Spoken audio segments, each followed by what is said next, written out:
U Ravnopolisu održan je 21. jula miting protiv postupka vlasti koje planiraju da uz pomoć policije i specijalne tehnike isele monahe iz manastira Esfigmen, prenosi newsfire.gr. Međutim, izgleda da je cilj grčkih vlasti mnogo dublje. Šta više, kako navode izvori portala, planiran je scenario čišćenja ruskog manastira Svetog Pantelejmona. Policija će ući u bugarski srpski manastir i rumunski Skit. Prema rečima izvora, redakcija iz Afona, situacija na Svetoj gori je sledeća. U Vašingtonu su postavili zadatak da se promeni status monaške republike. U Grčkoj ne bi trebalo da postoji nekontrolisan izvor slobode i nezavisnosti, a za to je potrebno ukloniti poslednje mesto u zemlji gde vlast pripada monasima, Monašku republiku Sveta Gora. Kako se ističe, prvi korak biće otvaranje nove policijske stanice koja će pratiti situaciju u manastirskoj republici i političku i red u republici. U stvari, pravi zadatak grčkih vlasti je reforma Monaške republike. Vlast treba da ukloni njenu nezavisnost i da sve stavi pod kontrolu,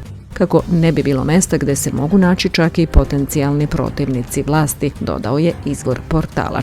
Ranije je bilo saopšteno da su policijske snage raspoređene na Svetoj gori kako bi iselili Staro bratstvo iz pobunjenog manastira, a iguman Metodije je pozvao da se spreči zauzimanje manastira.